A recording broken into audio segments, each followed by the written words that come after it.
नमस्कार, मैं हूं गोल्डी सिंह। आप देख रहे हैं दिल्ली का प्रतिबिंब डीकेपी न्यूज।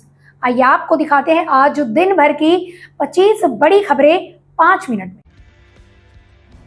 प्रधानमंत्री नरेंद्र मोदी 3 देशों की अपनी यात्रा के दूसरे चरण में आज ब्राजील पहुंचे हैं, जहां ब्राजील के लोगों ने सांस्कृतिक मंत्रों के साथ पीएम मोदी का भव्य स्वागत किया। पीएम मोदी 3 देशों की अपनी यात्रा के दूसरे चरण में ब्राजील में 18 और 19 नवंबर को होने वाली 19वें G20 नेताओं के शिखर सम्मेलन में भाग लेंगे। मोदी के ब्राजील पहुंचने की जानकारी देते हुए विदेश मंत्रालय ने सोशल मीडिया प्लेटफॉर्म एक्स पर एक पोस्ट में कहा, प्रधानमंत्री नरेंद्र मोदी G20 ब्राजील शिखर सम्मेलन में हिस्सा लेने के लिए ब्राजील के शहर रियो दे जेनेरियो पहुंचे हैं।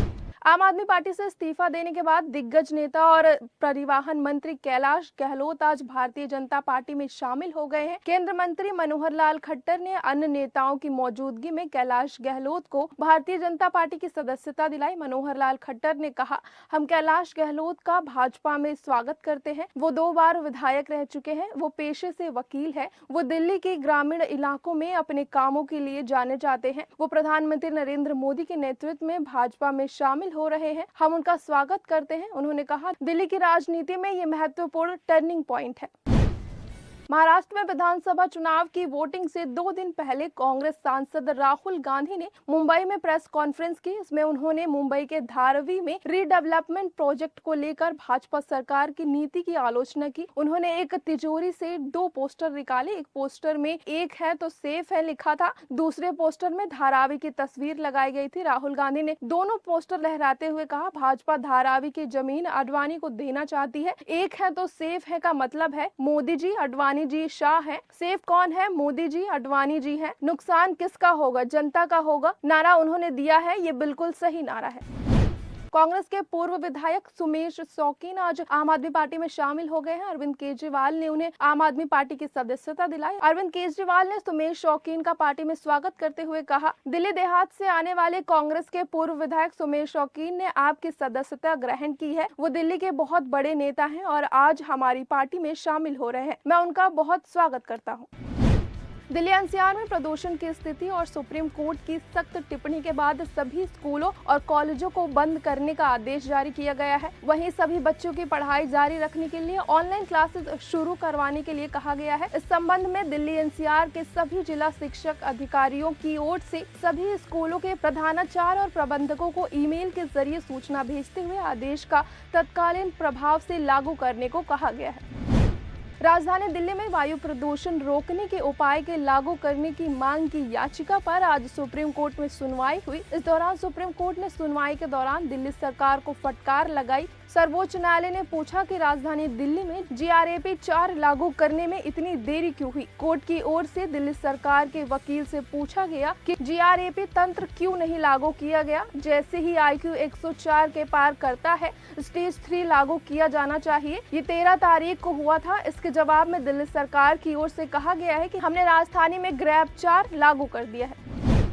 कैलाश गहलोत आम आदमी पार्टी का साथ छोड़कर बीजेपी में शामिल हो गए हैं। कैलाश गहलोत दिल्ली सरकार में मंत्री पद भी संभाल रहे थे। उनके जाने से कैबिनेट मिनिस्टर का एक पद खाली हुआ था। अब आम आदमी पार्टी के नेतृत्व में भरने का फैसला लिया गया है। आम आदमी पार्टी की ओर से रघुविंदर शौकीन को कैबिनेट मंत्री पद मिलेगा। रघुविंदर शौकीन नागलोई जाट सीट से आम आदमी पार्टी के विधायक हैं।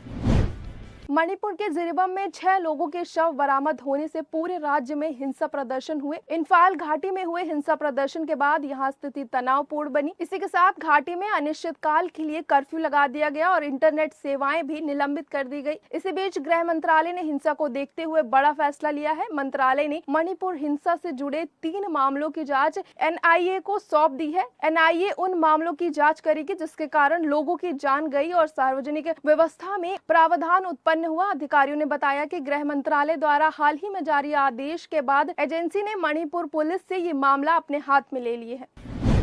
पंजाब के पूर्व मुख्यमंत्री बेअंत सिंह की हत्या के मामले में केंद्र की तरफ से जवाब नहीं दाखिल किए जाने पर सुप्रीम कोर्ट ने नाराजगी जताई। सुप्रीम कोर्ट ने राष्ट्रपति द्रौपदी मुर्मू के कार्यालय को आदेश दिया है कि वो मौत की सजा पे पाए गए कैदी बलवंत सिंह राजवान की दया याचिका पर 2 सप्ताह के भीतर फैसला ले। रजवाना को 1995 में पंजाब के तत्कालीन मुख्यमंत्री बेअंत सिंह की हत्या का दोषी ठहराया गया था।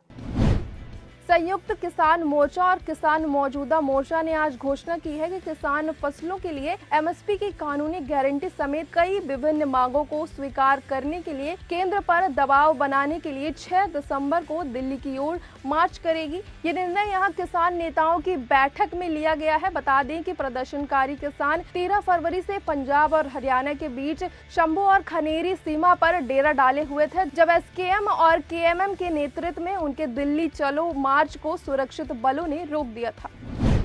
सुरक्षा बलों ने जम्मू कश्मीर के बारामूला जिले में आतंकवादियों के एक सहयोगी को गिरफ्तार किया है। अधिकारियों ने सोमवार को ये जानकारी दी। अधिकारियों ने बताया कि दक्षिण कश्मीर के कुलगामा जिले में रहने वाले शौकत अहमद भट्ट को रविवार को बारामूला जिले के जंजापोरा रोड से गिरफ्तार किया गया। भट्ट के पास एक AK राइफल, एक मैगजीन और कुछ गोलियां बरामद की गई है। वो पिछले सप्ताह कुलग्राम के DH पोरा क्षेत्र से नगनाट गाँव से लापता हो गया था।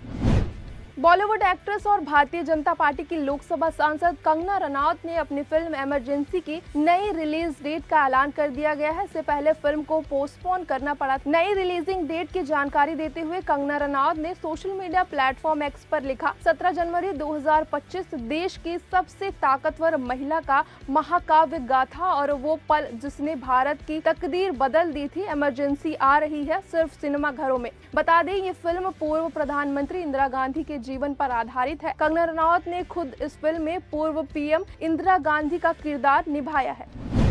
टीम इंडिया के हेड कोच गौतम गंभीर को पार्थ टेस्ट से पहले बड़ी राहत मिली है। दिल्ली हाई कोर्ट ने धोखाधड़ी के एक पुराने मामले में उन्हें आरोपी बनाने के एक फैसले पर रोक लगा दिया है। दरअसल गंभीर को इस मामले में पहले बरी कर दिया गया था, लेकिन स्पेशल जज ने निचली अदालत के फैसले को पलटकर उन्हें फिर से आरोपी बनाने और जांच करने के आदेश दिए थे। लेकिन अब दिल्ली हाई कोर्ट के स्पेशल जज ने आदेश पर रोक लगा दिए है। भारतीय टीम हेड कोच एक कंपनी के जरिए घर खरीदने के साथ धोखाधड़ी में शामिल होने का आरोप लगाया गया था।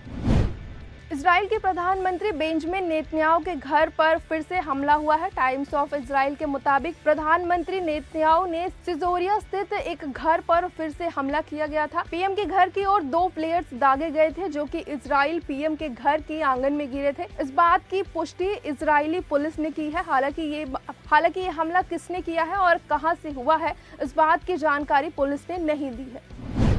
लेबनान के दक्षिण क्षेत्र टेयर में इजराइल का बड़ा हमला हुआ है। एयर स्ट्राइक में 11 लोग मारे गए हैं और 48 लोग घायल हुए हैं। न्यूज एजेंसी AFP को लेबनान के मंत्रालय ने जानकारी दी है। ये क्षेत्र इजराइल के समर्थकों वाले हिजबुल्लाह गढ़ पर है। इसके अलावा रविवार को लेबनान की राजधानी बेरूत पर भी हमला किया गया। इजरायली सेना राजधानी के बाहरी इलाकों को निशाना बना रही थी, जिससे बेरूत पर बमबारी की घटना को बेहद असामान्य बताया जा रहा। तो ये थी अभी तक की बड़ी खबरें। बाकी खबरों के लिए देखते रहें दिल्ली का प्रतिबिंब।